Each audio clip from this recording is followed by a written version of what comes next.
Gaueko 11:37 pronostikoak betez, Lasok eta Albisuk 22 eta 19 irabazi diete Zabala eta Martijari Eibarko astelena pilotalekuan. Binakako txapelketa nagusiko final laurdenetako ligaiskako 7. jardunaldiko 3. norgehiagoka izan da gaurkoa. Urte berri egunez urtero legez Eibarko astelenan jokatu da eta partida ona izan da. Gogora ezagun aurreko jardunaldian batetik Lasok eta Albisuk irabazi egin zietela Gasteizko hogeta pilotalekuan Altuna eta Ezkurdiari, eta Zabalak eta Martijak ere Logroñoko Adarraga pilotalekuan irabazi egin zieten Jaka eta Iztuetari, beraz, bibikoteak dinamika onean iritsi dira gaurko norgehiagoka honetara, eta hasieratik Laso eta Albisu jaun eta jabe izan dira. Batez ere Jon Ander Albisuk atzean nabarmen agindu duela esango nuke, partida hasieran, eta Unai Laso ere fresko ikusi dugu Zabala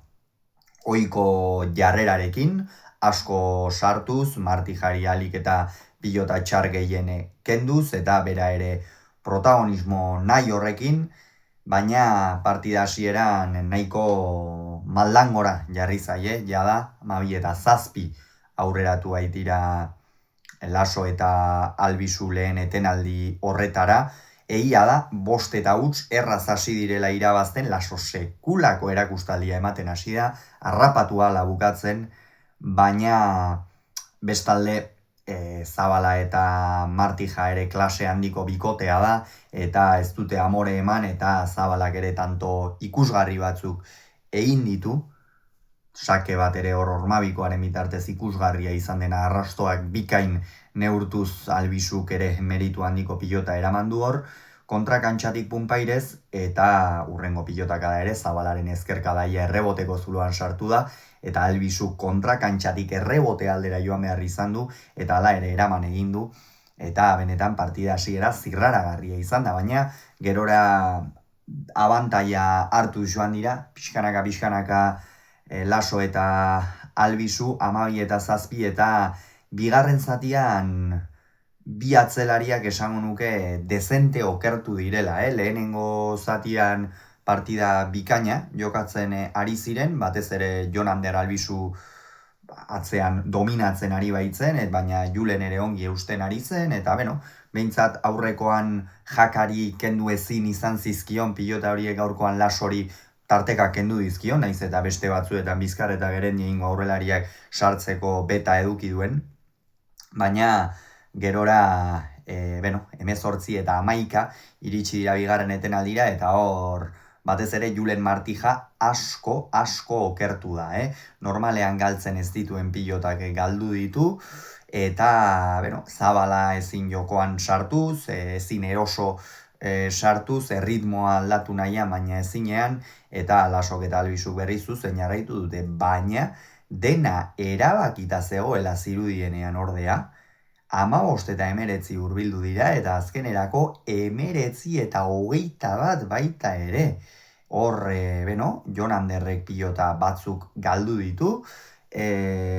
atzean batez ere,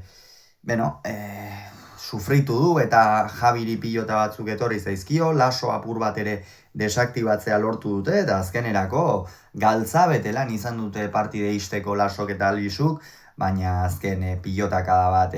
bizi atzera jo du Bizkar eta Gerendiengo aurrelariak, eta azkenerako partida irabaztea lortu dute, esan bezala 22 eta 19, egia esan txapelketa bikaina osatzen ari dira, orain arte partida bakarra galdu dute, eta hori ere alde oso txikiarekin, 22 eta 20 okerrez palimanago, Atano 3. Larrazabal eta Mari Ezkurrenaren aurka galdu zuten ura, bestela txapelketa bikaina osatzen ari dira Laso eta Albisu, hasieratik bukaerara partida borobilak egiten dituzte, ia ez dute txakalaldirik, naiz eta gaur txiki bat izan dute, baina ordurako etxeko lanak ongi aurreratuta zeuzkaten, eta benetan ikusgarria da, Jon Ander Albisu atzean ematen ari den maila, baina batez ere Unai Lasok aurrean nola laguntzen dion, zenbat lan egiten duen, gaurkoan ere partida zaildu denean sartu ikusi dugu Unai Laso, eta aldiz Zabala eta Martijak Hortxe jarraitzen dute, gaurkoan ere azkenerako borrokatu dute partida, naiz eta opari batzuk halako bikoteen aurka garesti ordaindu ohi direnak egin dituzten, eta itxura ona ematen, jarraitzen du Zabala Martija bikoteak. Une honetan, Laso eta Albizu 6 punturekin geratu dira, lider, eta aldiz Zabala eta Martija 3 punturekin izango dira orain arteko honetan. Gogoratu beraz, Lasok eta Albizuk 22, Zabalak eta Martijak 19, Eibarren